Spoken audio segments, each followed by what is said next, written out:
Pendant ce temps, l'ancien président russe Dimitri Medvedev estime qu'il faut, je cite, lancer des frappes préventives contre l'Occident.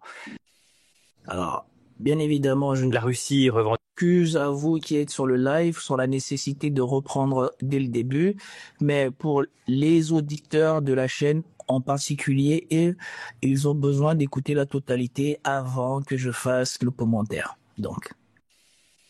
La Russie revendique la prise de nouveaux villages dans 3 régions ukrainiennes, Donetsk, Zaporijjia, Kharkiv. Les Russes qui poursuivent leur avancée sur le front malgré l'ultimatum de Donald Trump qui a donné, rappelons-le, 50 jours à Moscou. Pendant ce temps, l'ancien président russe Dimitri Medvedev estime qu'il faut, je cite, lancer des frappes préventives contre l'Occident. C'est une déclaration qui fait froid dans le dos. Interview à l'agence TASS. Bonsoir Wilfried de Villers. Bonsoir Pierre, bonsoir à tous. Dimitri Medvedev affirme que l'Occident mène pratiquement une guerre à grande échelle contre la Russie. Alors, comment est-ce qu'on peut comprendre ces propos pour le moins inquiétants? Eh bien, celui qui est aujourd'hui vice-président du Conseil de sécurité de la Russie estime que Moscou doit réagir pleinement face à ce conflit que mènent selon lui les Occidentaux contre la Russie, voire, si nécessaire, de lancer des frappes préventives. La menace est claire, mais il faut d'abord y voir un avertissement, selon le grand reporter et directeur de la rédaction d'Omerta, Régis Le Sommier. Ça fait partie de la guerre de la communication, ça contribue à accélérer une tension, à montrer que la Russie, vis-à-vis de ses alliés aussi, ne se laisse pas faire, parce que là, on est quand même dans un épisode où la position de Trump s'est largement durcie. Donald Trump, le président américain, qui il y a 2 jours lançait un ultimatum à la Russie pour qu'elle mette fin à la guerre en Ukraine dans les 50 prochains jours. Un ultimatum très mal perçu par Dmitri Medvedev, mais ces propos, ces menaces font partie de la communication du Kremlin. Je pense que tout ça est parfaitement coordonné autour de Vladimir Poutine. Il n'y a pas de place à l'improvisation dans ce genre de propos. Medvedev est connu justement pour attiser un petit peu les choses quand les choses sont déjà extrêmement tendues. Toujours très proche de Vladimir Poutine, certains qualifient Dmitri Medvedev de plus radical que le président russe. En mai dernier, il brandissait la menace d'une 3e guerre mondiale et en 2023, il évoquait une possible utilisation de l'arme nucléaire contre l'Ukraine. La Russie revendique la prise de nouveaux villages dans 3 régions ukrainiennes, Donetsk, Zaporijjia, Kharkiv. Les Russes qui poursuivent leur avancée sur le front malgré l'ultimatum de Donald Trump qui a donné, rappelons-le, 50 jours à Moscou. Pendant ce temps, l'ancien président russe Dimitri Medvedev estime qu'il faut, je cite, lancer des frappes préventives contre l'Occident. C'est une déclaration qui fait froid dans le dos. Interview à l'agence TASS. Bonsoir Wilfried de Villers. Là, moi, ici, là maintenant, c'est important pour les journalistes de donner leur avis.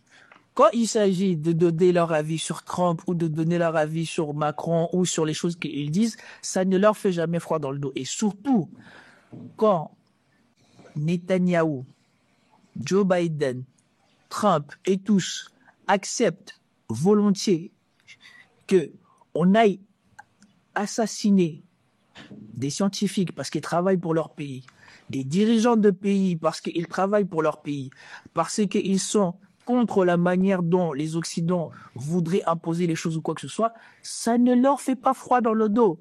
Et surtout, eux, les Occidentaux, c'est les gens qui soutiennent. Et à eux, ça ne leur faisait pas peur. Qui ont inventé le concept de frappe préventif et surtout encore plus stupide. Et que eux tous, ils ont accepté la France préemptive. Des concepts fumeux, totalement à l'inverse du droit international, qu'ils ont tous accepté. Combien de fois on a vu des frappes préemptives du pays du Moyen-Orient, là-dedans, on ne va plus parler parce que sinon on va être démonétisé ou alors on va être limité. Combien de fois ils ont parlé de ça sur leur chaîne et ça leur faisait pas froid dans le dos. La dernière fois qu'on a frappé le nucléaire iranien, c'était pas à titre préventif parce que soi-disant le rapport de l'AIEA disait que l'Iran avait dépassé le seuil de 60% et qu'il ne pouvait pas le tolérer. Maintenant, tous les jours, alors que concrètement, la Russie n'a jamais déclaré la guerre à aucun pays européen, tous les jours vous avez les Allemands, les Anglais, les Français qui viennent dire à leur population qu'ils sont en guerre contre la Russie, qu'il faut qu'ils s'arment contre la Russie et patati contre la Russie. Pourquoi ? la Russie ne pourrait-elle pas se dire que voilà, on se sent sous menace à cause de ce qu'il déclare tous les jours et on va frapper avant qu'il nous frappe. Pourquoi eux n'auraient pas le droit de faire de frappe préventive? Et par contre, quand eux, ils le déclarent, ah non, soudainement, là, ça fait froid dans le dos.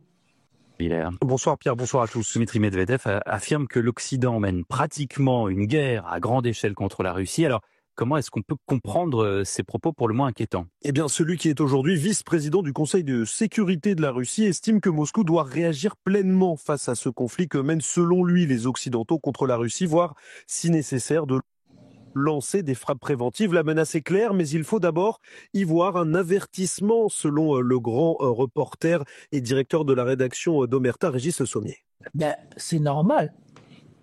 C'est normal, on sait que c'est pas Dmitry Medvedev qui a le mot à dire, mais probablement que du côté russe, ils ont voulu aussi interpeller la société occidentale, parce que la société occidentale se contente juste d'être choquée de voir leurs dirigeants accepter ce qui se passe au Moyen-Orient, des frappes préventives, des frappes préemptives, de voir ce que les Américains ont fait, on leur dit rien. Ils sont partis chez Kadhafi, ils ont tout détruit. Ils sont partis en Irak, ils ont tout droiti. On leur dit rien.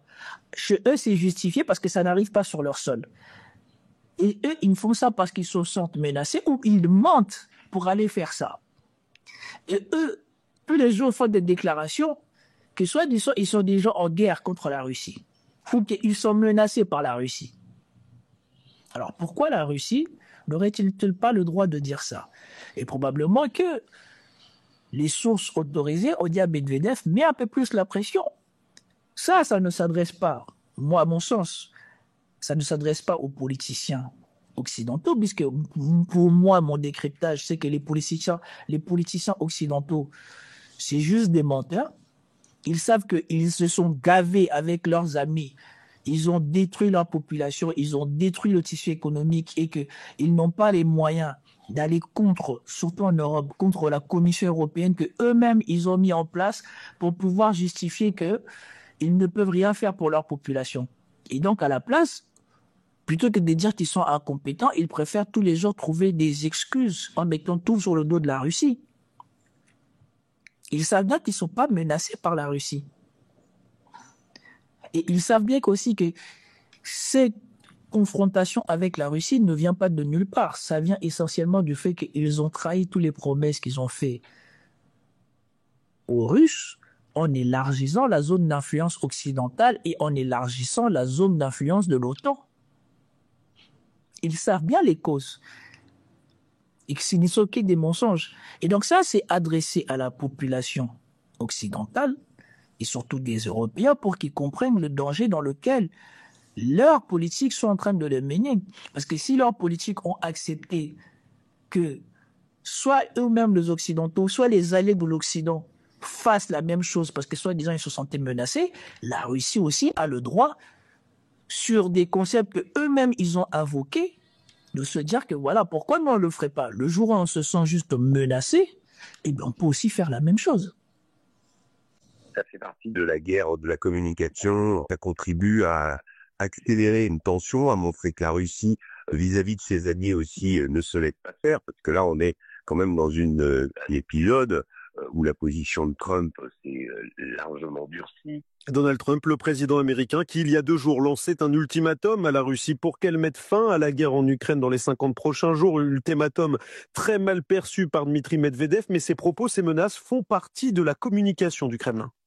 Bon, moi, je ne suis pas sûr que Trump soit vraiment fâché. Moi, je pense que Trump, il joue le jeu. Trump, il sait que les États-Unis sont dans une situation catastrophique et beaucoup ne vous en parleront pas et ne vous diront rien. Mais si vous suivez les chaînes intéressées, vous apprendrez que à la dernière levée de fonds des Américains pour faire supporter la dette américaine, les choses ne se sont pas passées comme prévu. Les pays du Sud, les pays des autres pays n'ont pas couru comme un seul homme pour venir s'approvisionner au bord du trésor américain. Et qu'il va y avoir une augmentation de l'inflation aux États-Unis Parce que l'essentiel des bons du Trésor américain ont dû être achetés par eux-mêmes. Que les choses sont massivement en train de changer. Que pendant que les Américains émettent leurs billets de banque ou leurs bons du Trésor, les autres, ils préfèrent acheter de l'or et surtout de l'or physique. Donc les deux choses sur lesquelles la puissance financière américaine était posée, quand on faisait des bons du Trésor, les gens venaient acheter massivement, ça ne marche plus. Et on vendait de l'or papier aux gens pour leur promettre. Ça aussi, ça ne marche plus. Maintenant, tous les pays du Sud sont en train de plus en plus d'acheter de l'or physique. Et prendre des sanctions contre les pays du Sud, ça ne va faire que accélérer leur volonté de vouloir se détacher du dollar pour être hors de sanctions. Et comme ça, quand ils payent avec le système qu'ils sont en train de mettre en place, le système alternatif, parce qu'on vous dit, il y a de plus en plus de pays qui font leurs transactions avec le système alternatif au SWIFT. Donc tout ça, ce sont des données que ici, dans des médias comme Europa, BFM TV, LCI, on ne s'attarde pas sur ça, mais le monde est profondément en train de changer. Trump, il ne peut pas mettre ses sanctions, puisque ça va manger d'abord. Alors ça va revenir manger les Européens, ils seront les premiers à payer la facture, et deuxièmement, ça reviendra aux Américains. Donc, monsieur Le Sommier, lui, bon, il n'a pas la même analyse que moi et shout out à lui, il est plus légitime que moi, mais moi, je vous dis par rapport aux données que j'ai. La dernière levée de fonds américains a été décevante. Les gens n'ont pas couru pour venir acheter du dollar. Et Trump lui-même, il dit que il faut qu'il empêche les Américains ou les États-Unis de perdre le privilège du dollar. Mais comment perdre le privilège du dollar quand tu empêches les gens ou quand tu risques de sanctionner les gens d'utiliser le dollar? Et donc Medvedev, lui, c'est normal, il est là pour mettre la pression aux Européens, mais concrètement, tout ce qu'eux, ils imaginent là, ce n'est rien du tout. Il y a un bouleversement profond que les Occidentaux ont. En tout cas, les exécutifs occidentaux savent, mais qu'ils ne peuvent pas dévoiler à leur population parce que ça justifierait qu'on les retire du pouvoir. C'est qu'ils font ne profite qu'à eux. Ça ne profite pas à leur population. Depuis le début de la guerre, dites-moi quelles mesures ils ont pris qui a profité à l'Europe. Quelles mesures ils ont pris qui a profité aux États-Unis. Je pense que tout ça est parfaitement coordonné autour de Vladimir Poutine. Il n'y a pas de place à l'improvisation dans ce genre de propos. Medvedev est connu justement pour attiser un petit peu les choses quand les choses sont déjà extrêmement tendues. Toujours très proche de Vladimir Poutine, certains qualifient Dmitri Medvedev de plus radical que le président russe. En mai dernier, il brandissait la menace d'une troisième guerre mondiale et en 2023, il évoquait une possible utilisation de l'arme nucléaire contre le... Ça, c'est un mensonge. Ça, c'est un mensonge. À moins qu'on me rapporte par écrit que Medvedev a dit, qu'on me rapporte les propos de Medvedev, là où il cite l'arme nucléaire. Mais de toute manière, le plus important, c'est pas Medvedev qui décide pour la Russie, mais Medvedev, lui, il fait de la communication pour la Russie. Celui qui décide pour la Russie n'a jamais tenu un propos sur l'arme nucléaire. Mais par contre, ce qui est sûr, c'est que si c'était pas Poutine, l'Ukraine serait déjà bien ravagée en ce moment. Parce que eux, ils sont prêts à en finir. Et pour eux-mêmes, c'était l'occasion pour la Russie de faire sa démonstration de force. Ce qui n'a toujours pas été fait. On n'a pas vu l'Ukraine être rasée comme on a vu les autres pays. Et là, ils commencent à peine à tirer sur des bâtiments dans les villes ukrainiennes parce que ce sont les Ukrainiens eux-mêmes qui donnent les coordonnées aux Russes des cibles. Et avant ça, les Russes, ils épargnaient la population. En tout cas, il fallait que je vous commente ça parce que moi, je pense que Medvedev est un bon signal des messages que la Russie cherche non pas à faire passer aux présidents ou aux autorités de l'Occident, mais par contre aux populations de l'Occident. C'est pour cela ici, ils ont utilisé le jargon de l'Occident qui est soi-disant la frappe préventive. Alors, moi, j'aurais voulu même qu'ils aillent jusqu'à la bêtise de la frappe préemptive. Là, ça aurait été vraiment bien. Parce que les Allemands, là, qui parlent trop, eux, ils sont pas loin de mériter la frappe préemptive. Et donc, c'était tout pour cette petit épisode de LCA, enfin de Europa. Je trouvais nécessaire parce que ça faisait longtemps que Medvedev, il n'avait pas prononcé de telles paroles. Et je sais que ces paroles-là, souvent, font peur aux Occidentaux et surtout leur permet de voir en face, en fait, les bêtises qu'ils font. Parce que comme Poutine, il est jamais dans l'exagération et que eux, ils mentent tout le temps sur Poutine. Et comme Poutine, il dit, je me bats pas pour